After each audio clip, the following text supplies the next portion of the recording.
So guys, kung makita nyo rito, yun o, may CCTV dun sa taas o, may kulay green na ilaw. Ayan, automatic yun guys. Pagka nagbiting the red light kayo sa stoplight na yun, sigurado in cap.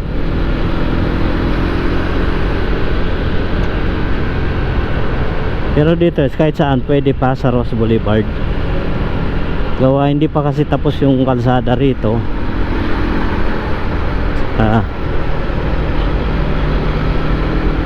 Wala pang mga markings. Ayan. Ayun guys, oh, CCTV ulit oh. Ang laki ng mga CCTV. Kaya pag nagsimula yung operation yung in-cap dito oh,